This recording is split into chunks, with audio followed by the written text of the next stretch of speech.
Des maths, c'est la minute même, et on va parler de Jack O'Crouch. Le Jack O'Crouch désigne la position prise par le personnage de Jack O'Valentine, issu de la licence de jeux vidéo de baston Guilty Gear.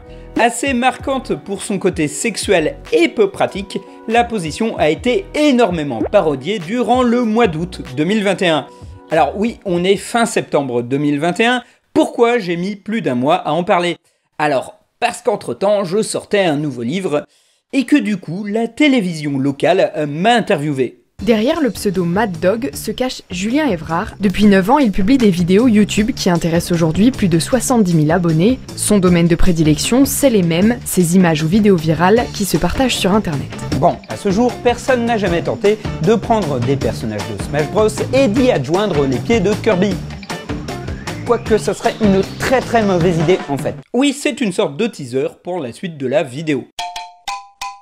Revenons un peu sur la licence Guilty Gear. Guilty Gear est une série de jeux de combat publiés par Sega Sammy, dont le premier opus est sorti en 1998 sur la toute première PlayStation. Le jeu, un peu noyé au milieu de titres très similaires et invisible face au mastodonte qu'était Tekken à l'époque, passe relativement inaperçu et la licence commence vraiment à se faire connaître avec Guilty Gear X sur Dreamcast en 2000. Le jeu est typiquement ce qu'on appelle un jeu de baston en 1 contre 1. On choisit un personnage, notre adversaire doit en choisir un autre, et on se balance des mandales jusqu'à ce que la barre de vie de l'un des deux passe à 0. Comme tout jeu du genre, Guilty Gear s'accompagne de ses propres particularités, mais ce que l'on va retenir, c'est sa direction artistique, qui fait très animation japonaise, ses personnages assez barrés, ainsi que son univers futuriste. Vous serez ravis d'apprendre que le scénario de Guilty Gear, premier du nom, commence avec l'apparition d'une nouvelle source d'énergie, surnommée magie.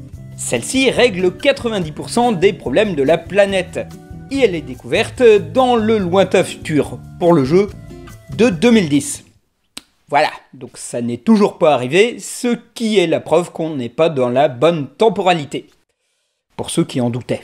Comme toujours, le scénario est un prétexte pour que des gens de taille, de forme, de sexe, d'histoire et de types de combat très différents se foutent sur la tronche. La licence prend place dans le futur. Après avoir découvert l'énergie nommée magie, celle-ci devient un MacGuffin bien pratique pour justifier tout et n'importe quoi. Les êtres humains décident de modifier l'ADN d'autres êtres humains afin de créer des machines de guerre nommées Gears. Hélas, le tout dérape et les Gears se rebellent contre les humains. S'ensuit une guerre qui sera gagnée par l'humanité grâce à l'ordre sacré des Chevaliers Saints et à la fin de laquelle Justice, la personne considérée comme le Gear le plus puissant, sera enfermée. Au début du premier jeu, on est en 2180 et Justice menace de sortir de sa prison. Il faut reformer l'ordre sacré et pour ça, quoi de mieux que de réunir les plus grands combattants de la Terre et de tous s'unir afin de péter la gueule de Justice. Et de les faire s'affronter dans un gigantesque tournoi afin de déterminer qui est le plus fort afin de pouvoir affronter Justice en 1 contre 1. On peut faire ça aussi. Ça suivent plusieurs opus où le scénario implique un monde magique où tous les vœux sont possibles, des voyages dans le temps, une dictature, des personnages qui font des bébés ensemble, des personnages qui font des robots d'eux-mêmes, un mec qui est un robot lit, une technologie permettant de détacher les ombres des gens et d'en faire des combattants à part entière, des tonnes d'organisations secrètes et une sorte de méchant qui tire les ficelles depuis le début, Datman. Petit point, ça n'est pas une dénomination vague, c'est vraiment comme ça qu'il est appelé. Datman, cet homme. Au final, Datman se révèle ne pas être le méchant ultime. Celui-ci serait une entité nommée la Volonté Universelle, qui crée spontanément des clones d'Aria, l'ex d'un des héros du jeu, Sol Bad Guy. Celles-ci sont nommées les Valentine, et on trouve Valentine, Ramlethal Valentine, Elfelt Valentine et Jack O'Valentine, qui se révèlent avoir été créés par Datman au passage, mais on s'en fiche un peu. Et voilà, on est à plus de 3 minutes de vidéo et on parle enfin du sujet de celle-ci. Apparu pour la première fois dans Guilty Gear Xrd Revelator en mai 2016, le personnage de Jack O'Valentine est une jeune femme, grande et fine, aux cheveux parfois roux, parfois blancs, souffrant d'une sorte de syndrome de double personnalité. Elle masque sa partie enfantine derrière un masque de Jack O'Lantern, d'où son surnom. Alors, je vous épargne tout le volet sur le fait qu'elle possède une partie de l'âme d'Aria, ainsi que tout le rapport complexe des personnages les uns entre les autres au fur et à mesure de la saga. Je sens que les fans de Guilty Gear vont râler dans les commentaires, mais bah ça n'a pas vraiment d'importance pour la suite de la vidéo. Hein. En fait, vous l'aurez compris, le plus important dans cette histoire, ça n'est pas vraiment le background de Jaco Valentine, mais plus la façon dont elle se penche. En effet, Jaco Valentine a la fâcheuse habitude de montrer qu'elle peut déhancher son popotin. Si le personnage se baisse, elle affiche alors une position absolument pas naturelle, dans lequel le haut de son corps est allongé, mais ses fesses restent en l'air, jambes écartées, ce qui la fait ressembler à une personne qui est sur le point de vouloir percer sur Instagram. Ça marche aussi.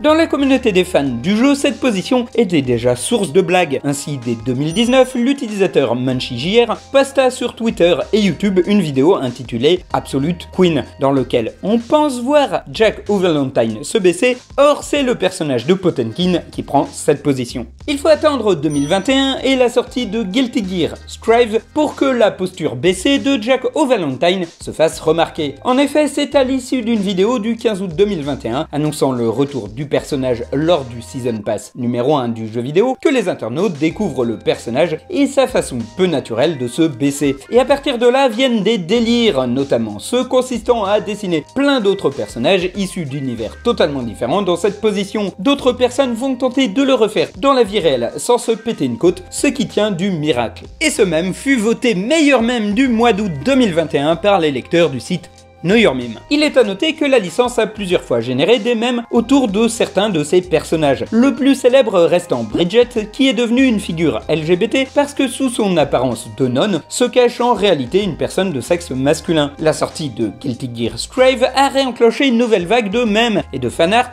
par exemple autour du personnage de Mei, qui possède la capacité d'invoquer des animaux marins, notamment un dauphin qui apparaît lorsqu'elle dit la phrase L'incongruité de ce pouvoir quasiment fatal lui vaudra de nombreux fanarts. Le personnage de Gold Lewis Dickinson, le premier personnage à apparaître dans le Season Pass, a eu le droit aussi à sa petite renommée, notamment sur son apparence massive, son gros cercueil siglé Area 51 et sa capacité à tirer des lasers par son œil gauche. Mais celui qui m'amuse le plus est le issu d'une publicité japonaise mettant en scène des jeunes femmes affichant une mine extasiée à la simple idée de jouer à un jeu de baston ultra violent.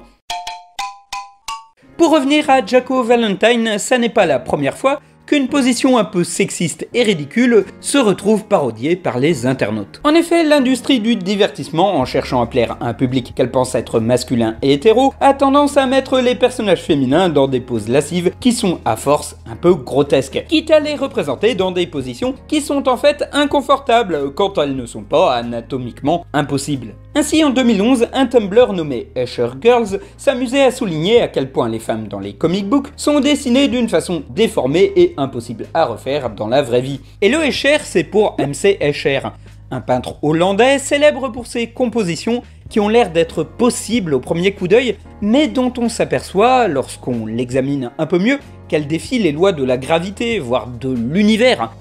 Rien à voir avec Stéphane Escher, qui lui fait des chansons qui, elles aussi, défient les lois auditives de ce qu'il est possible d'écouter.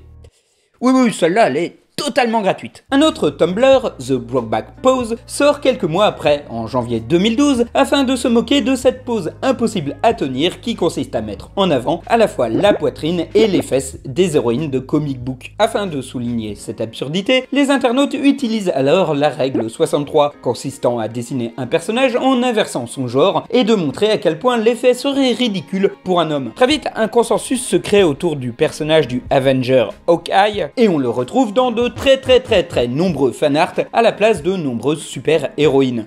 On peut aussi trouver une vidéo de Metal Gear Solid 5 où le personnage de Quite est remplacé par Revolver Ocelot, ce qui montre à quel point la façon dont elle se déplace est dérangeant. Bon, après, des petits malins ont fait aussi une vidéo en remplaçant Didi, le chien du jeu, par Revolver Ocelot, et c'est encore plus dérangeant pour une autre raison. Un autre mème, moins revendicatif, a consisté un temps à prendre les personnages de Smash Bros et à leur ajouter les jambes de Bayonetta. Bon, à ce jour, personne n'a jamais pris de personnage de Smash Bros en y adjoignant les pieds de Kirby.